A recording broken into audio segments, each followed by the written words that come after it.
Hey, I'd like to welcome you to another episode of Mission Matters. My name is Adam Torres, and if you'd like to apply to be a guest on the show, just head on over to missionmatters.com and click on Become a Guest to Apply. All right, so I have Evan Sohn on the line, and he is CEO of Recruitercom. Evan, welcome to the show. Oh, thanks so much, Adam, for having me on your show. All right, Evan. So I'm excited to have you on the show today and really just to get the insights from your vantage point over at recruiter.com. So a lot going on in the job market, and really you're at the epicenter of that. A lot of data, huge company. I'm excited to get your input today. Thanks. I'm excited to share it. So just to get us kicked off, I'll start with our Mission Matters Minute. Evan, we at Mission Matters, we amplify stories for entrepreneurs, executives, and experts. So that's what we do. Evan, what mission matters to you? It's a phenomenal question, Adam. I really appreciate it. For me, and why I became CEO of Recruiter.com, really at the height of the pandemic in June of 2020, is I really felt that how can I make a difference in the post-pandemic world? How can we help the economy get back up and running? And if there were companies that were going to be the sort of pandemic shutdown companies, Peloton, Netflix, DoorDash, et cetera, Zoom, how can I help the economy get back up and running? And that was really my impetus for becoming the CEO of Recruiter.com. You know, who better than Recruiter.com to help the millions of people get back to work, the companies help rehire. And that's what really excites me. That's awesome. Love bringing mission-based executives on the line to really talk about why they do what they do, what gets them up and fired up every morning. So thank you for sharing that. So let's move on a bit. So tell me a little bit more about really how you got started on this path of going into recruiting. As I joke around, I'm probably the least qualified recruiter at Recruiter.com. I'm not a recruiter. I've been involved in a number of technology companies, really in either disruption or reinvention of different industries. So I started my first one in 1989 in mobile computing. I was 21 years old, started a company in 89. If you remember what 89 or the 90s looked like in mobile, it looks nothing like we have today. And really reinvented industries like pharmaceutical sales force automation, wireless email, a couple other industries. That company grew over a decade. We got acquired by Dun & Bradstreet. I then went to another venture-backed company, grew that over a few years, got acquired by Message Labs, grew that, which then got acquired by Symantec, went back into mobile to a company that got acquired by Verifone, stayed there for a bunch of years, and then went over to a Silicon Valley company, also in the payment space. Grew that company, got acquired by GoDaddy. And about 3 years ago, in the fall of 2018, was approached by one of the investors in what's now Recruiter.com to sort of get involved to see what we could do regarding this company called Recruiter.com. First came on as chairman of the board in March of 2019, and then as CEO in June of 2020 at the height of the pandemic. That's awesome. And in many senses, it seems like you're the perfect person to do this based on what I'm hearing about your career. So the job market right now, I feel like it's going through a big change just in general. I mean, so the days of, and this is maybe happening at some companies still, but I know when I was growing up, the idea was, I'm from Michigan, and the idea was, you know, you work at a company, maybe it's manufacturing, maybe it's something else. Again, I'm from the Midwest. You work there 20, 30 years, you retire, and then you move on to your next thing, right? So I feel like the job market in general and our expectations and what we're expecting has changed. What are you seing along those lines? Yeah, I couldn't agree more. You know, I think that I gave a talk the other day on the changing world of work, you know, and, you know, we all grew up, and I'm older than you, but, you know, we grew up with our dads saying, or our parents saying, hey, you got to stay at this company for at least 2 years. You don't want to look like a job hopper. You know, you got to stay long, et cetera. And, you know, I will say today that we are entering the job hopper economy. And here's a great example. If I asked you 2 years ago, so now October 2019, you saw a resume of a 30-year-old who had been at the same company for a decade. If I asked you to describe that person, you'd probably say things like 2 years ago: loyal, committed, steadfast, rising up the ranks, et cetera. If 2 years later, October 21, same person, 10 years at the same company, 30-year-old at the same company since they graduated, you'd probably say stale, risk averse, not interesting in new things. So the question really is, what happened over the last 2 years that would change this model? And I think what's happened is this notion of job hopper went from being a bad thing as it was when I was a kid to now being, that's what it is. I think a recent survey, and look, you saw a record number, 4.3 million people quit in August. You had a survey that came out that said 60% of all millennials would leave their first job within the first year. Wow. Now that's amazing. Now that says that 40% would stay, but like 60% would have no problem leaving. So the question's not about you and me, right? The question really is, if you're 26 years old or 25 years old and you've been at the same company for 5 years, you got to be saying to yourself, gee, is it time for me to go and find a new opportunity? Now, what's interesting is, look at Silicon Valley. That really, at some level, again, I'm generalizing, is already the culture in Silicon Valley. If you're a high-end developer, you're an incredibly skilled developer, you're not going to be at the same company for more than 3-4 years because it's too expensive. You are your greatest investment. You're going to move on to the next opportunity. So I think that's really catching up. And there's so many dynamics that we're going to talk about over the next 20 minutes or so that's really affecting these numbers. And so when you think about that workforce and that job hopper economy, as you mentioned, like where does the kind of gig economy, how does that fit into it? Because I feel like there's so many moving pieces going on. Like what does that do to it? I think it just makes it go even further. I think there's 3 things, there used to be 3 things that kept someone as a W-2 employee, right? There was healthcare, 401k, and a mortgage, right? Those are like the 3 primary things that kept someone as a W-2. Well, 401ks are now portable, right? It used to be your pension and, quote unquote, grandpa or dad, stayed at a company to max out his pension. 401k is a portable IRA. Right. So you could take that stays with Adam, and Adam, wherever Adam goes, that goes with him. The next was healthcare. And now you're seeing companies offering healthcare for 1099 employees, and there are various other healthcare things. I think the last final thing really is mortgage, right? In order to get a mortgage, you need to have a W-2. But if you're not planning to own a home, you're planning to rent, then why have a full-time W-2 job? Why do that? If you're working remotely, you could set up an LLC. It's really easy. Do you know in September of 2020 was the most number of EINs, employee identification number, like the social security number for a company, the most number ever made in history was in September of 2020. So 35% of all adults have a side hustle. I think the number is like 50% for all millennials. So the reality is that this virtual environment that we're in today is really making everyone have more hours to work. Right. So the question now is, do I have a side hustle because I have extra time? I'm not commuting. I'm not doing 2 hours a day of commuting. So what does that actually change the overall economy for? And you're seeing that happen. And I think people will take opportunities where they can earn some extra money along the side. Consumer spending is about to go through the roof because of not just stimuluses, but we've been bent up. Travel, international travel is going to go through the roof. A lot of things are going to be happening over the next 12 months. But regardless, I think that while we have this blip in terms of the rehiring of all those that were on the sidelines, I think we are forever going to be moving into this, or certainly for the next foreseeable future, into this job hopper economy, where people are going to be moving around from experience to experience. You're no longer talking about what's your next career. It's really more about what's your next experience going to be. I really think that's going to be happening.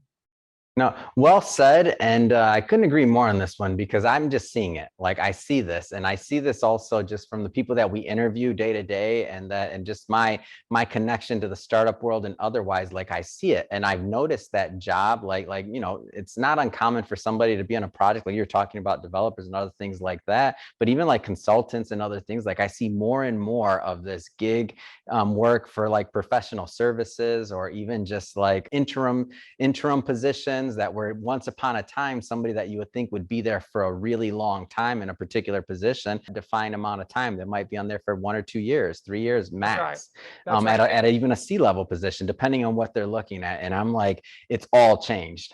I'll tell you something, you know, if today is work from anywhere, right? Today's we're in a work from anywhere economy. And what that really does is the whole notion of a geographically undesirable job is gone, right? Yeah. If I want to hire Adam Torres, I'm going to hire Adam Torres. And if Adam goes, well, I'm not going to come to the office, don't worry, I need Adam, Yeah. right? I must have Adam on my staff. Yeah. And I think what that does is it really creates everybody in this country is now more valuable than they were a year ago. I think the other thing that it does is it morphs into hire from anywhere.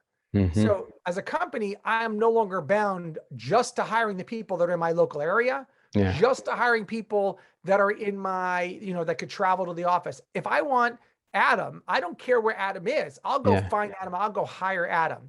And what that really means as a company is, why don't I just hire Adam for the duration of the project that I need Adam? And when I'm done, I can move on. Because remember, if I'm not optimizing for building a company culture, and when a company says we're going 100% remote, they're sort of identifying that our culture is going to be 100% remote. It's actually going to let me swing that size of the office up and down, up and down, up and down. Yeah. So I think once that starts to happen, that's really going to allow companies to quickly shift around. Hey, look, I need someone like Adam for the next 24 to 36 months. Then I don't need someone like Adam. So why would I do that? Why would I have that individual? And again, I'm making generalizations, but you can certainly see like how companies are going to start thinking about, you know, their overall workforce. I think this is a great transition. So far we've really talked about from maybe the job hopper or the employee's standpoint. Let's shift focus a little bit and look from the idea of the employer and like the competition for talent. Like I'll tell you, myth or not myth, I'm hearing this all the time from people. Like there's a shortage of talent, there's a shortage of people that want to work, that want to like fill particular roles. Like, what's your thoughts on this? Well, so let's break this up between the momentary lack of labor in the hourly workers, right? And I don't know how many restaurants you're going to where they're short staffed. Hotels are cleaning rooms every 3 days because they can't hire enough people. Like I get all that. That's going to be gone soon, right? Whether soon as 6 months, 9 months, a year, we'll fill all those roles. The question now is you have companies that historically had a 2% churn that are now seeing 15%. We have a client that can't hire fast enough because they're churning more people than are leaving.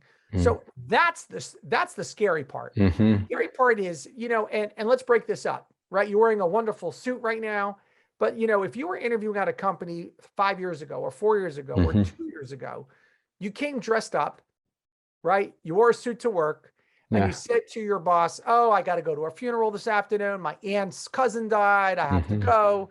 And you took off the afternoon to go interview, to go to a funeral.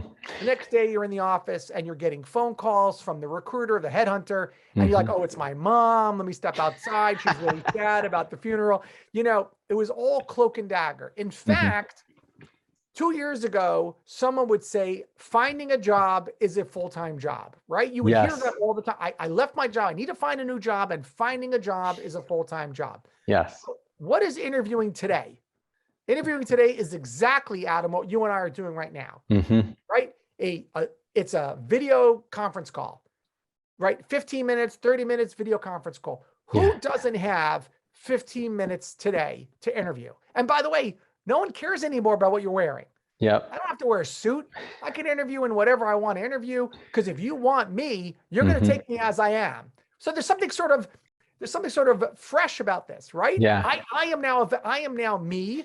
I'm not about putting on a suit and a cloak and dagger, and you want me to work for you. I can work for you because I am so super productive because I'm not commuting anymore. So all of a sudden now the availability to interview is so much easier. So you're going to get more offers. Every candidate, as I said before, is more valuable. That means that every candidate is going to get more offers than ever before. So it's easier to interview. It's easier to get offers, and there's no stigma in leaving. Right? So if you have no stigma in leaving, there's no geography barrier. There's no geographical barriers anymore, right? And everyone needs somebody. Oh my God. You know, so I think for companies, they're going to have to do two things. I think they're going to have to dramatically increase the numerator, right? Their candidate pipeline at the top. Let's assume I had to interview 50 people to get to Adam today, or 2 years ago, I needed 50 people to get to Adam. I might need 150 people to find Adam, because I might find 3 Adams and 2 of them might say, oh, I got a better opportunity. Yeah. So, years ago, I was in one of the Message Labs as a security company. I was running marketing for the Americas for Message Labs. And they went out and I was the interim head of marketing because they had acquired my company, and they did a search, right? And they did a search for a head of marketing in the security space in the New York area. And I get called in by the founder of the company, goes, good news and bad news. The bad news is that we hired 3 headhunters and they all came up with your name. Like, you're the guy that came up with. The good news is you're going to get you'll now become the head of marketing. So the challenge was that, they wanted someone in New York who knew security, who knew SaaS, and that was me. If there was no geography, if there were no geographical restrictions, it probably wouldn't have been me, right? It probably would have been someone else who had, much more experience in the security space, et cetera. So I think that now it really is going to change how we look at candidates. And that's at the top of the funnel. Then the question is, well, I need more people to screen those people, to work the process, to work the channel. So I almost need to triple the pipeline and then add more talent acquisition professionals. And I think companies are hearing that, which is why there is this mad demand rush to hire recruiters. Right. There are more open positions today in the US for recruiters and talent acquisition professionals than there are for software engineers. Wow. It is crazy. It is absolutely crazy, because companies realize, if I'm going to think about it, Adam, I was hiring people to expand, and now I got to worry about backfilling all the churn. So not only can I not hit my growth numbers, I got to hire people to make sure that I don't miss my own number, right? Because I'm losing 15% of the people, and Microsoft expects that number to be over 40%. There was some crazy article that came out that said like 80% of people are looking for a new job, are willing to leave. Wow. And whatever those numbers are, it's because it's too easy. It's just too easy to leave. Yeah. And so understanding that people are going to have to hire more, they're going to have to think about this churn. They're going to have to think about like planning and the way that they maybe were doing things. Some companies were doing things before, it's just they're not going to get the same results potentially going forward. Like, they're going to have to make some changes and to rethink the way they grow their businesses. So I think this is a good point to maybe first talk a little bit more about Recruiter.com before we go forward. So I don't want to assume that everybody's used the platform. So maybe just start off by telling us a little bit more about the platform overall. Sure. So Recruiter.com, we help companies large and small hire talent faster and better by augmenting their talent acquisition teams with on-demand recruiters. So you can think of us as, like, again, tongue in cheek, we're like Uber for recruiting and recruiting technology. So you're a company, you want a recruiter, a tech recruiter that's got 5+ years of experience, and you want them for the next 3 months. You come to our platform and you get one. So whether that's a startup company that just raised money looking to hire people, or large, sophisticated Fortune 100 companies, and we have both, who need, I need 15 recruiters immediately to help augment my team. We do this purely on an on-demand basis. And then we have our own AI software that helps us build candidate pipelines. So typically our client is either looking for more candidates or more recruiters, or both, and we provide both. We've been really actively doing that business for really about 1.5 years now, growing, very, very quickly. We've got like over 200 recruiters now out on assignment. Wow. We have 300+ clients today, ranging from just job board clients to, large Fortune 10 using, lots and lots of our recruiters, and then everything in between. Got about almost 50 clients subscribing to our software. So it's very exciting. And for this platform, so just to make sure I understood you correctly, so the platform is of course appropriate for your enterprise level, middle market, and potentially some of the small business. Did I understand that correctly? Yeah, it's pretty exciting. I'm often asked, we're a destination site for recruiters. We are Recruiter.com. We run the largest community of recruiters, over 850,000 recruiter and HR professionals on a global basis. So we're doing exactly what you would expect to find at Recruiter.com. So recruiters, talent acquisition professionals come to us, and Mhm. either they're seeking full-time opportunities, part-time opportunities, gigs, or tools, or other offerings, and Yeah. that's what we provide. So ironically, our demand, whenever you run a marketplace, there's a Mhm. supply side and a demand side. The demand are actually either CEOs or global heads of talent, and the Mhm. supply side are usually recruiters. They're usually Yeah. independent, small and independent recruiters. So so there's two essential clients. Obviously, there's the business owners that go there to find recruiters, and then there's also the recruiters themselves. So maybe tackling this from two different angles. Sure. What would you say is like one of the competitive advantages of Recruiter.com? And we can start with whatever angle you like, from either the Yeah, sure. recruiter's point So of view or the other. yeah, so business owners, they're not just looking for recruiters. Sometimes they just want pipeline. We just Yeah. signed a Silicon Valley company in the agricultural autonomous vehicle space in agriculture. They need 16. They just raised money. They're looking for 16 hires in the next 3 months. Any headhunter would probably charge them, $400,000 to fill Yeah. those roles as a 20. We don't do that.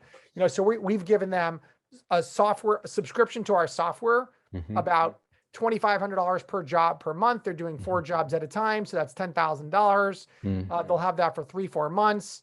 If they want a fractional recruiter to help them do scheduling, that'll cost maybe another $5,000 a month. So for really a Wow. fraction of the price, they'll get what they want. So for recruiters, our clients include, some of the best names. Half of us have that. We're a biopharma company, a pharma company. Half of Mhm. us have their vaccine in our arms.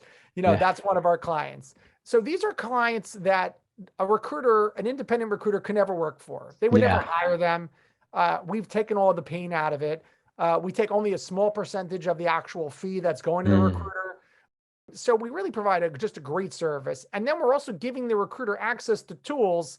Our AI sourcing tools are Mhm. multi-million-dollar tools, that we're providing to the recruiters to make sure they're doing great Mhm. jobs. So we're really able to do that. So I think there's a really good value proposition. If you go to jobs.recruiter.com, Mhm. there's over 1,000 companies, from Square to Visa to many others in between, looking for recruiters, Mhm. and we're that source of jobs and recruiters for them. So we really have value on both sides of the equation. And so just to make sure that I'm getting this correctly, so I'm thinking for the recruiters that I know, a lot of them are maybe smaller shops, 1 to 10 people. The ones that I've come across, there's a lot of those. And obviously there's the big agencies, obviously as well. But for some of these like mid-size or other agencies, I mean, when you think about like the scalability and the access to the tools, like all those other things, the sourcing that you mentioned, like that's, as you said, multi-million dollar Yeah. hardware equipment, right? That they're working with there to really power the growth of their business. So it's almost like, and correct me if I'm wrong, it's almost like you have this partnership here and you're invested in each Oh, other that's with this right. relationship. Completely agree. We're successful when the recruiters are successful. Mhm. Fundamentally, I think that the headhunter model is broken, right? Yeah. Paying someone 20, 30% of a success fee Mhm. only if you actually get the job Mhm. done. That doesn't work anymore for me, right? It shouldn't work for anybody, right? Yeah. That worked when you were staying at a job for 20 years. It probably worked when you're staying at a job for 10 years. Might even work Yeah. when you're staying at a job for 5 years. At a job for 3 years, 4 years, it doesn't work. More Yeah. importantly, if you're a recruiter, you're worth more than that, right? Mhm. I wouldn't go to an accountant and say, "Hey, look, I went to 4 accountants, and the one I like, the one that gives me the best return on my tax return, that's the one I'm going to pay." Yeah. I wouldn't go to 4 doctors and say, "Hey, the one that cures me, that's the one I'm going to pay." We Yeah. wouldn't do that. In fact, when I first started, I assumed a recruiter was like was like a real Mm. estate broker. It's not. The real estate broker, there's some similarities, but there's an Mhm. exclusive relationship between the two. And that model is very Mhm. different. Here, the fastest way to hire talent, right? Mhm. I want to focus on the fastest way to hire talent. The fastest way to hire talent is to find the right talent acquisition professional Mhm. at the right time with the tools to actually build a candidate pipeline incredibly quickly that has Mm. subject matter expertise, and pay that talent acquisition professional for their time. That is the fastest way, because I was Mhm. paying you on success. Well, you'll make 5 phone calls, and if it works, you'll keep Yeah. going. Otherwise, forget it. So I like to pay people for their time because that's how you know you're getting value, Yeah. right? In other words, I'm paying you for your time. And if you're not doing your job, it's on demand. I'll turn you off and I'll turn someone else on. And Yeah. that's what we provide. So for clients, it's all on demand, month to month. You like what we're doing, scale up, scale down, really based on your requirements. And that's what we really believe. You know, every macroeconomic event has caused more outsourcing to occur. Yeah. Right. So post 1998 was really the Y2K economy was bad. I got to make all these Y2K changes. What do you know? Outsourced IT started, right? Outsourced development actually started, never came back, right? We outsourced a lot of IT. Post 1998, we started to see from the dot-com bust, more business process outsourcing actually started to happen. 2006 is really when Amazon launched their Amazon Web Services, right? So all these things really happen, you know, post 2005 debacle of the subprime mortgages. Every time there's been one of these events, it's actually caused more things to get outsourced because you want to focus on what companies are best at. So, you know, what companies are best at is often not talent acquisition. Now, obviously, they're recruiting firms and RPOs and those guys are great at recruiting. In fact, they're our clients. We're helping them grow their recruiting by they're using our platform to actually find more recruiters. But when you go to a financial services company, that's not their core competence. Their core competence is doing whatever financial thing that they're doing. And so why not allow a third party to come in there and outsource your talent acquisition? And maybe not all of it, but the heavy lifting or the ebbs and flows of talent acquisition, and bring on people that actually know what they're doing and on demand basis. You know, most public companies don't have their own auditor. They have a third party auditor, right? We can all build our own data center, but we outsource it to someone, whether it's Amazon or Microsoft or somebody, because we know they're going to do a better job, 5 nines. And if they're not good, we'll replace them with someone else. So that's what I really view talent acquisition. And on-demand talent acquisition is really, I think, a trend that's going to continue and really ramp up pretty significantly, you know, in the months ahead. And there's something that you mentioned. So you said, you know, it's a good for the employer side of things is to really look at it as a complement to what they're currently doing. So depending on the company, it may not like it could complement on what they're doing. It doesn't mean they have to necessarily replace all their efforts. It sounds like on that side of things, it's a partnership as well. Oh, absolutely. Our ideal customer profile is really 3 people. There's the startup company we said before. They're actually the recruiting firms, large recruiting firms and outsourced recruiting firms that work with us. But really the ideal customer profile is the sophisticated company with a global head of talent. So our client is typically the global head of talent at fill in the blank, because that global head of talent knows I've got 1,000 roles I need to fill. I have this many recruiters. This is what they're filling. I need to augment this team. These 3 people are going to quit soon. This one's going on maternity or paternity leave. You know, so I need this on demand. Help me with my on demand. And we augment those teams with on demand recruiters. Wonderful. The same way we tackled the last question, thinking about both sides of the spectrum, you know, the recruiter side, and then also, of course, the business owner or the corporation. Take me through like the user experience. Like, what does it look like to start out? So somebody's going to watch this interview, I'm sure, and they're going to say, all right, we need to check this out because Evan's describing us to a T. Like, what does that user experience look like? Yeah, you go to Recruiter.com. And you, depending on your entry point, whether you're a recruiter, you're signing up on the job board and you're signing up for alerts and you're seeing all the opportunities that you have and you could apply to them, et cetera. Or if you're a business and you're looking for candidates or a pipeline, you fill out a form and you get a phone call, usually within like, I think 2 hours from one of our client success folks. And they'll take a look at what you need. It's still a little bit bespoke, which I like. You know, there is a lot of white glove support to make sure that you're getting what you need, because we take it very, very seriously. And a lot of our clients are very large companies that expect to have, you know, that sort of white glove approach. And so it's not just we also have a job board. So if you're just interested in posting a recruiting job on a job board, go to jobs.recruiter.com. You could self-serve, put up your job and see what happens. Or, hey, you can engage our enterprise team to really develop, you know, to help you build either the pipeline or the program that you need. It's awesome. Well, Evan, I have to say this is great. I learned a lot. I'm sure many of my audience did as well in terms of how to rethink and reform in my mind, really, how the future of the job market's going to look. And I agree with a lot of things you said. So we're not going back necessarily to how it was in the past, and that this expectancy of how long somebody's going to stay at a particular role or position isn't what it used to be, maybe. And maybe it stays that way. And if it does, then we understand that there's going to be more hiring. There's going to be more churn. There's going to be more. We have to reframe the way that we think about hiring and what even a good talent is for the company, and just accept that that's the nature of the marketplace, because we're not going to change or bend the marketplace here. We have to kind of conform to some of it, and we do our best to do so. So that being said, Evan, I mean, this has been wonderful. So what's next? I mean, what's next for you? What's next for Recruiter.com? Thanks so much. And, by the way, your closing was dead on. I think companies of all sizes, and really some of the companies that are having challenges are like, oh my God, I'd kill myself to work there, yet they're having problems. Companies of all sizes really need to rethink the way they address their most precious asset, which is their people. And as you said, they're going to have to increase the evergreen roles that they're looking for. They're going to have to increase the number of pipeline. They're going to have a continuous flow of candidates to fill, to their roles to ensure their continued growth.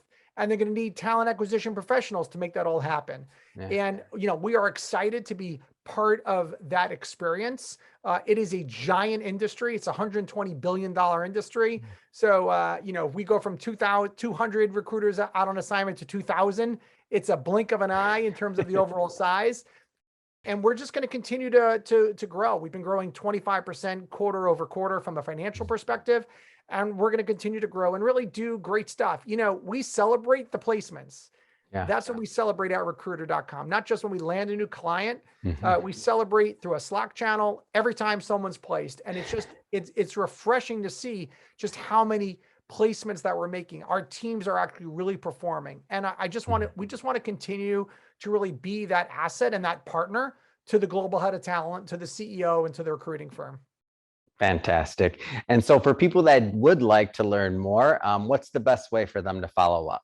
When you have the name Recruiter.com, that's the best way. So I would say just go to Recruiter.com. There's lots of information. There are videos, there are blogs, there's news. There's lots of things for you. Anyone that is a talent acquisition professional, sign up. We provide lots of interesting news. We have news every day, stories, articles written, but there's really just a great source of information. And rest assured, we have something for everybody in the talent acquisition industry on our website. Fantastic. Well, Evan, just like to say, really appreciate you coming on the show today and sharing more about Recruiter.com. And to the audience, of course, as always, thank you for tuning in.